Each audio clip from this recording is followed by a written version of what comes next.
नमस्कार, news at 4 में आप सभी का स्वागत है। मैं हूं आपके साथ अनु सिंह। खबरों की शुरुआत इस वक्त की बड़ी खबर से, कानपुर से खबर, जहां एक्टर वरुण धवन को ट्रैफिक नियम तोड़ना भारी पड़ा है। ट्रैफिक पुलिस ने वरुण धवन का चालान काटा है। बिना हेलमेट के और फर्जी नंबर प्लेट लगाकर शूटिंग हो रही थी। शूटिंग के दौरान बाइक पर हेलमेट नहीं लगाया था, जिसके चलते ट्रैफिक पुलिस ने वरुण धवन का चालान काटा है। तो कानपुर से खबर, जहां एक्टर वरुण धवन अपनी फिल्म की शूटिंग के लिए पहुंचे और यहां ट्रैफिक नियम तोड़ना उन्हें भारी पड़ा है। उनका चालान कटा है। शूटिंग के दौरान बिना हेलमेट और फर्जी नंबर प्लेट लगाकर शूटिंग की जा रही थी। शूटिंग के दौरान बाइक पर हेलमेट ना लगाने के चलते ये चालान कटा है। और रतीश, हमारे संवाददाता, ज्यादा जानकारी देंगे। रतीश, क्या कहा पुलिस ने? चालान कटा है वरुण धवन का। देखिए, वरुण धवन अपनी पूरी टीम के साथ फिल्म बवाल की शूटिंग के लिए कानपुर में है और ये शूटिंग पिछले 3 दिनों से चल रही है। ये शूटिंग पहले दिन जब हो रही थी तो पी रोड के आसपास के इलाके पर हुई थी, दूसरे दिन चिट्ठी पड़ाव और तीसरे दिन इसके अलावा तमाम अन्य इलाकों में शूटिंग हुई है। लेकिन पहले दिन बिना हेलमेट के बुलेट रन करते हुए दिखाई पड़े वरुण धवन। उसके बाद ही चर्चा हुई थी कि बिना हेलमेट के शूटिंग का सीक्वेंस शूट कर रहे हैं और जिस बुलेट से वो सवारी कर रहे थे उसमें नंबर प्लेट जो लगी थी वो भी फर्जी पाई गई पुलिस की जांच में। तो एमबी एक्ट के तहत कार्रवाई की गई है और उनका चालान काट दिया गया है। ठीक है रतीश, अब किस तरह की एहतियात बरते जाएंगे, क्योंकि 3 दिनों से शूटिंग चल रही थी और आप बता रहे हैं कि इस दौरान ऐसी ही परिस्थिति देखने को मिली, तो आगे क्या कोई उन्हें एहतियात बरतने के लिए ट्रैफिक पुलिस की ओर से कहा गया? फिलहाल देखिए, ट्रैफिक पुलिस ने कहा है कि अभी 2 दिन उनको और शूटिंग शहर में करनी है। नोटिस उनको सर्व किया जा रहा है। फिलहाल चालान की प्रक्रिया कर दी गई है, लेकिन फर्जी नंबर प्लेट की जो बात निकल के आई है उस पर अभी कोई कार्रवाई नहीं की गई है। लेकिन एहतियात बरतने के लिए कहा गया, उनकी फिल्म की यूनिट से इस बात को कह दिया गया है कि आगे जो शूटिंग हो उस पर जरूरी एहतियात जरूर बरते जाए। शुक्रिया रतीश पूरी जानकारी के लिए।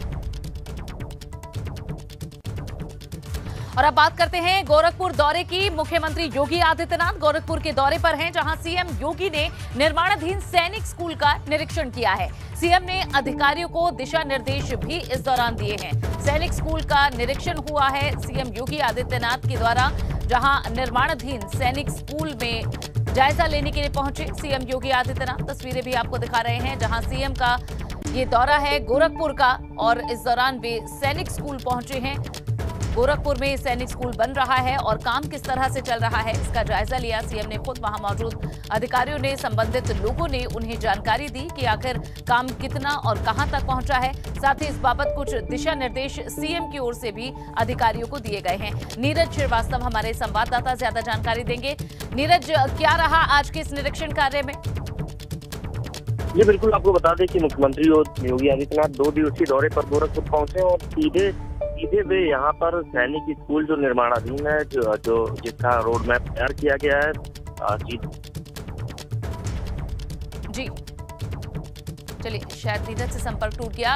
ये तस्वीरें आपको दिखा रहे हैं, जहां 2 दिनों का ये प्रवास है। सीएम योगी का दौरा है गोरखपुर का और यहाँ कई कार्य सीएम योगी के प्रस्तावित हैं और इन्हीं में से एक सैनिक स्कूल जो बन रहा है, इस निर्माणाधीन कार्य का जायजा लेने के लिए सीएम खुद पहुंचे और आप देख सकते हैं किस तरह से निरीक्षण किया जा रहा है इस निर्माणाधीन सैनिक स्कूल का।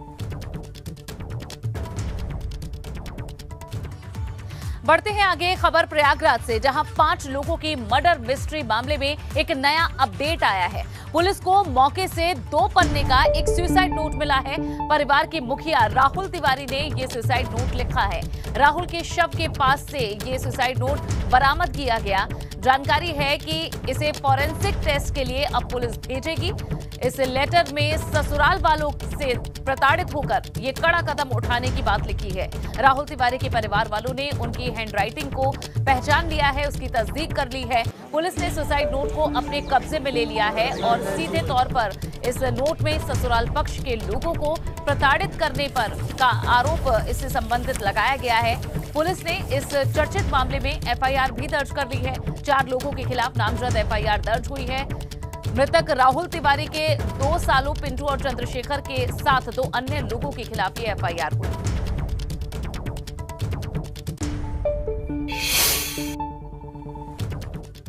अभी जो थाना नवाबगंज, जिला प्रयागराज, यह घटना के बारे में आपको ब्रीफ किया था कि एक ही परिवार के 5 लोग मृत पाए गए थे, जिस पे पुलिस टीमें तत्काल पहुंची थी, मौका मुआयना किया गया था। इसमें एक डेवलपमेंट है, हमारी टीमों के द्वारा जो फील्ड यूनिट की टीमें थीं और सारी टीमें लगी थीं, पूरे घर की सर्चिंग कराई गई है। उसमें एक जहाँ पे राहुल तिवारी जो मृतक हैं उनकी बॉडी जहाँ पे लटकी हुई थी, वहीं पर जंगले के पास जो ग्रिल होता है वहाँ पे 2 पन्नों का हस्तलेख मिला है। परिजनों ने प्रथम दृष्टया ही बताया है कि ये मृतक राहुल तिवारी का ही हस्तलेख है, जिसमें उन्होंने ससुराल पक्ष पर आरोप लगाते हुए ये बताया है कि इन्हीं के कारण से पूरी घटना हुई है। और उसमें और भी कुछ नाम लिखे हुए हैं, जिसको भी अभी मैं नहीं लेना चाह रहा हूँ क्योंकि इन्वेस्टिगेशन प्रभावित होगा इससे। उसमें उन्होंने कुछ नाम लिखे हैं जो इस पूरी घटना के लिए उत्तरदायी हैं और जिसके कारण ये पूरी घटना हुई है। तो उनका हस्तलेख 2 पन्नों का हमको मिला है, उसको सीज़ किया गया है। उसके आधार पे अभी पीएम रिपोर्ट के लिए बॉडीज़ भेजी गई हैं। जो पीएम रिपोर्ट आएगी पैनल के द्वारा, उसके द्वारा तहरीर मिली है जिसमें 4 नामजद करे गए हैं। उसमें भी ससुराल पक्ष के द्वारा दखलंदाजी और उत्पीड़न की बात कही गई है। और जुलाई महीने में पिछले साल इनके बीच बड़ा झगड़ा हुआ था कौशाम्बी में, और जिसके बाद ससुराल पक्ष वालों ने इनके प्लाट पर, इनके खेत पर, इनके मकान पर कब्जा कर लिया। इसकी भी बातें सामने आई हैं पूछताछ में। और कुल मिलाकर ये ससुराल पक्ष द्वारा उत्पीड़न का और उसके बाद सारी घटना कारित किया जाना पाया जा रहा है। 2 पन्नों का जो नोट मिला है, हस्तलेख मिला है, उसका मिलान कराया जाएगा FSL लैब से। हालांकि परिजन ये बात कह रहे हैं कि उन्हीं का हस्तलेख है, लेकिन इन्वेस्टिगेशन की प्रक्रिया में उनका मिलान FSL से हैंड राइटिंग एक्सपर्ट से कराया जाएगा और तब सारी चीज़ें स्पष्ट हो जाएंगी। बाकी पीएम रिपोर्ट और तहरीर अन्य के आधार पर कार्रवाई की जा रही है। 7 टीमें लगी हैं लोगों को हिरासत में लेने के लिए। बहुत जल्दी ही हिरासत में लेके पूरी सच्चाई का पर्दाफाश कर दिया जाएगा। टीमें हमने भेजी हैं और अभी उनसे रिपोर्ट लिया जा रहा है। टीमें लगाई गई हैं ताकि 24 घंटे के अंदर सभी लोगों को हिरासत में लें। तहरीर जो मृतक हैं राहुल तिवारी, उनके बड़े भाई हैं मुन्ना तिवारी, उन्हीं के द्वारा तहरीर दी गई है, जिसको तत्काल मुकदमा दर्ज किया जा रहा है।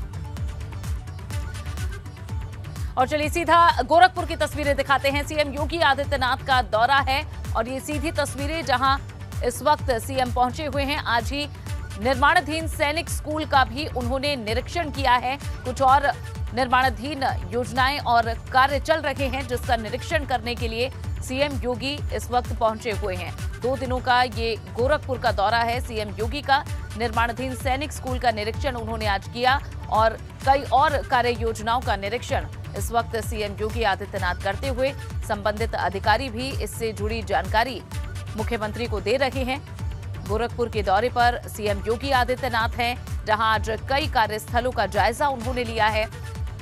सैनिक स्कूल निर्माणाधीन कार्य का निरीक्षण करने भी सीएम पहुंचे थे और कुछ और कार्य योजनाओं का निरीक्षण इस समय सीएम कर रहे हैं। तस्वीरों में आप देख सकते हैं संबंधित अधिकारी भी उनके साथ मौजूद हैं और सीएम हर एक बारीक चीज का भी जायजा इस दौरान ले रहे हैं। अधिकारियों से संबंधित सूचना इसकी प्राप्त कर रहे हैं और साथ ही कुछ खास दिशा निर्देश भी कई कार्य योजनाओं को लेकर सीएम के द्वारा समय समय पर दिए जा रहे हैं। गोरखपुर की ये सीधी तस्वीरें दिखा रहे हैं और जायजा लेने के बाद अब आगे बढ़ते हुए सीएम योगी आदित्यनाथ संबंधित अधिकारियों के द्वारा हर एक महीन चीज का भी निरीक्षण किया जाता है। सीएम के द्वारा कार्य योजनाएं समय पर खत्म हो और सीधा उसका लाभ आम जनता को मिले, ये सुनिश्चित करने के लिए समय समय पर इन तमाम प्रोजेक्ट्स का निरीक्षण करने सीएम पहुंचते हैं।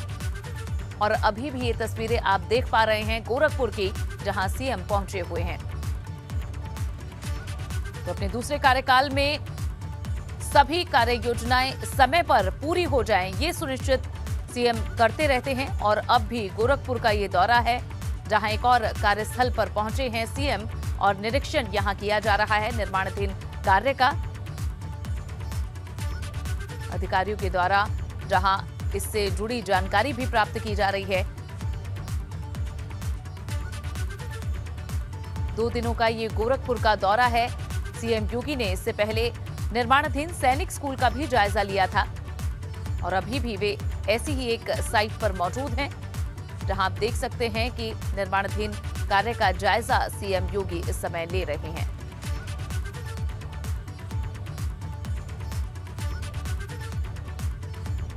तो तस्वीरें आपको दिखा रहे हैं। 2 दिनों के लिए गोरखपुर में सीएम योगी आदित्यनाथ हैं। शहर में जगह जगह कई निर्माण कार्य चल रहे हैं और लगातार इन निर्माण कार्यों का जायजा सीएम के द्वारा लिया जा रहा है। सैनिक स्कूल में कार्य का निरीक्षण करने के बाद अब शहर के अलग अलग निर्माण कार्यों का जायजा सीएम योगी आदित्यनाथ लेते हुए, और तस्वीरें आप देख सकते हैं जहां संबंधित अधिकारियों से तो सवाल जवाब हो ही रहे हैं। और अब आप देखिए, एक छोटे बच्चे से भी सीएम बात यहां कर रहे हैं और अक्सर बच्चों के साथ बड़ी ही गर्मजोशी से सीएम मुलाकात करते हैं, उनकी पीठ भी थपथपाते हैं। और ऐसी ही तस्वीरें इस समय लाइव आप देख रहे हैं गोरखपुर से, जहां सीएम एक बच्चे से बात कर रहे हैं और परिवार के लोग भी वहीं मौजूद हैं और कई बार अच्छे से पढ़ाई करने, बड़े होकर समाज के लिए कुछ करने का संदेश भी सीएम इन बच्चों को देते हैं, काफी प्यार दुलार देते हैं। और देखिए, अभी भी ऐसी ही तस्वीर जहां मुख्यमंत्री योगी आदित्यनाथ आसपास मौजूद कुछ बच्चों से बात कर रहे हैं, जहां बच्चों की पढ़ाई और उनके पोषण को लेकर सरकार की ओर से कई योजनाएं चलाई जा रही हैं। और सीएम का ये निर्देश भी साफ तौर पर तमाम ऐसी योजनाओं से संबंधित अधिकारियों को है कि इसका सीधा लाभ गरीब तबके के बच्चों और महिलाओं को जरूर मिले। और बच्चों के पोषण और शिक्षण को लेकर काफी योजनाएं इस समय प्रदेश में भी चल रही हैं। बहरहाल तस्वीरें आप देख रहे हैं जहां कई शहर के निर्माण कार्यों का सीएम के द्वारा जायजा लिया जा रहा है और आप देख सकते हैं जगह जगह इस समय निर्माणाधीन कार्य हैं। हर एक कार्य टारगेट के साथ रखा गया है और तय समय सीमा के भीतर ये खत्म हो। आपको बता दें कि जहां कई विभागों का 100 दिनों का एजेंडा भी सेट किया जा रहा है, मुख्यमंत्री उससे जुड़े बैठकों में भी शामिल हो रहे हैं, जहां कृषि से लेकर विकास क्षेत्र के विभागों से भी लगातार चर्चा हो रही है। बाकायदा एक प्रेजेंटेशन दिया जाता है सीएम के सामने और उसके बाद उस कार्य योजना पर मंथन भी होता है और इसी से जुड़ी ये कुछ कार्य योजनाएं हैं, निर्माणाधीन कार्य हैं, जिसका जायजा लेने के लिए मुख्यमंत्री योगी आदित्यनाथ पहुंचे हुए हैं। तो ये तस्वीरें आपको दिखा रहे हैं गोरखपुर की। सीएम इससे पहले सैनिक स्कूल का भी निरीक्षण कर चुके हैं और अब देखिए, एक और कार्यस्थल पर सीएम पहुंचे हैं और अब बैठकर यहां अधिकारियों से चर्चा की जाएगी। पूरा रोड मैप और किस तरह से कार्य योजना किस स्तर पर पहुंची है, इसके बारे में भी अधिकारियों से सवाल जवाब होंगे। अधिकारियों को सख्त निर्देश हैं कि अपने दफ्तर तो समय पर पहुंचे ही, लेकिन जो जन कल्याणकारी योजनाएं हैं उनका कार्य भी समय पर खत्म हो, ताकि इसका सीधा लाभ प्रदेश की जनता को मिल सके। और इसी से जुड़ी समय समय पर बैठकें हो रही हैं। न सिर्फ लखनऊ में विभागों के साथ बैठक हो रही है और अब देखिए, जिस कार्य क्षेत्र का निरीक्षण करने सीएम पहुंचे हुए हैं उससे जुड़े हुए अधिकारियों से इस समय ये चर्चा शुरू हो रही है, ये बैठक शुरू हो रही है और बाकायदा इससे जुड़ी जो तस्वीरें हैं वो सामने लगी स्क्रीन पर सीएम देख रहे हैं और इसी से जुड़े सवाल जवाब भी होंगे। ये देखा जा रहा है कि कार्य किस स्तर पर पहुंचा है, कैसे इसकी शुरुआत हुई है। हर एक बारीक, हर एक महीन चीज पर सीएम के सवाल जवाब होते हैं और यही वजह है कि अधिकारियों के ऊपर भी एक दबाव रहता है जन कल्याण से जुड़ी हुई योजनाओं को समय पर खत्म करने का। गोरखपुर का ये दौरा है सीएम योगी का और इस समय तस्वीरें आप देख पा रहे हैं जहां शहर के निर्माण कार्यों का सीएम जायजा ले रहे हैं। गोरखपुर में जहां सड़कों से लेकर और कई कार्य योजनाओं का जो प्रोजेक्ट है वो इस समय चल रहा है और खुद सीएम यहां पहुंचकर उसका जायजा ले रहे हैं, निरीक्षण कर रहे हैं। और इस समय भी जिस कार्यस्थल पर सीएम मौजूद हैं वहां से जुड़ी हुई कुछ तस्वीरें, वीडियोस और कार्य से जुड़ी हुई प्रेजेंटेशन अधिकारी इस समय दे रहे हैं और सीएम काफी गंभीरता से इस पर ध्यान देकर इन तमाम चीजों को देख रहे हैं और इसी से जुड़े हुए तमाम सवालों के जवाब भी अधिकारियों को समय समय पर देने होते हैं, क्योंकि सीएम का साफ एक संदेश है कि जो जनता ने एक बार फिर से विश्वास दिखाया है, इसके भीतर प्रदेश का चहुमुखी विकास होना है।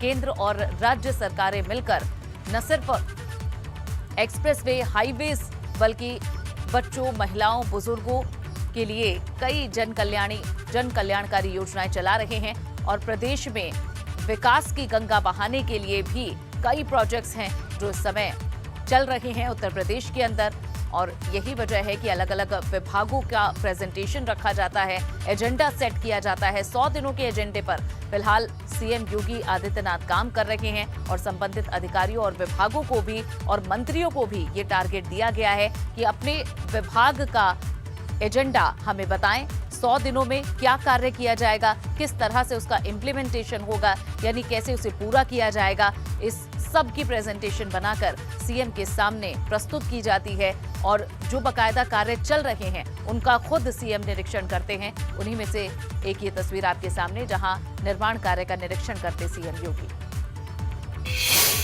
गोरखनाथ मंदिर हमले के आरोपी मुर्तजा अब्बासी को आतंकी घोषित कर दिया गया है। एटीएस ने उसके ऊपर यूएपीए एक्ट लगाया। साथ ही एसीजेएम फास्ट कोर्ट ने अब केस ट्रांसफर करने की अर्जी भी इसमें दे दी गई है। केस की सुनवाई करते हुए एसीजेएम ने केस को लखनऊ के एनआईए कोर्ट में ट्रांसफर करने की स्वीकृति दी। इसके साथ ही कोर्ट ने उसे 14 दिन की न्यायिक हिरासत में भेजने का आदेश भी दिया है। अब लखनऊ में इस केस की आगे की सुनवाई होगी। अब मुर्तजा अब्बासी को लेकर एटीएस की टीम गोरखपुर कोर्ट पहुंची, जिसके बाद सुनवाई हुई है। तो मुर्तजा पर ये अपडेट भी आपको बता रहे हैं, जहां यूएपीए एक्ट लगा है मुर्तजा पर और अब केस लखनऊ ट्रांसफर करने की स्वीकृति भी मिल चुकी है। अब लखनऊ में ही इस मामले की सुनवाई होगी। मुर्तजा के गोरखपुर कोर्ट में पेशी के बाद का ये अपडेट, जहां 14 दिनों की न्यायिक हिरासत में मुर्तजा को भेज दिया गया है। साथ ही उस पर यूएपीए एक्ट भी लगा है। उधर बिजनौर में डिप्टी एसपी तंजील हत्याकांड के मुख्य आरोपी मुनीर को 10 साल की सजा सुनाई गई है। मुनीर पर 1 लाख रुपए का जुर्माना भी लगा है। वहीं उसके साथ रेहान पर भी 5 साल की सजा और 50,000 का जुर्माना लगा। गैंगस्टर मामले में कोर्ट ने सजा सुनाई है। 2 अप्रैल 2016 को राष्ट्रीय जांच एजेंसी एनआईए के डिप्टी एसपी तंजील अहमद और उनकी पत्नी फरजाना की उस समय हत्या कर दी गई थी, जब वे बिजनौर जिले के स्योहारा थाना इलाके में एक शादी समारोह के कार्यक्रम में शामिल होने के बाद अपने सहसपुर घर लौट रहे थे। जांच एजेंसी एनआईए ने इस हत्या को पूर्व नियोजित करार दिया और अफसर को कई बार गोलियां मारी गई थी ताकि वो हमले में बच न सके।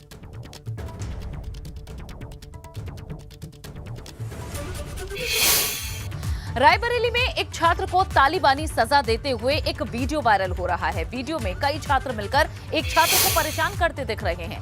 पीड़ित छात्र 10वीं कक्षा का बताया जा रहा है। छात्रों ने सोशल मीडिया पर इसे वायरल कर दिया। वहीं वीडियो वायरल होने के बाद पुलिस कार्रवाई की बात कर रही है। जगतपुर थाना क्षेत्र के सलोन मार्ग पर स्थित शिव मंदिर के पास की घटना बताई जा रही है। तुम बेचते हो ना गांजा? भाई मम्मी बेचते, हम नहीं बेचते। तुम भी बेचते हो कि नहीं? बेचते हो ना? आज के बाद से गांजा बेचोगे, मगर आप देख सकते हैं यही वो वीडियो है जो वायरल हो रहा है। आसपास कुछ छात्र छात्र की पिटाई कर रहे हैं। 10वीं क्लास का पढ़ने वाला ये छात्र है। फिलहाल इस मामले में पुलिस भी कार्रवाई की बात कह रही है।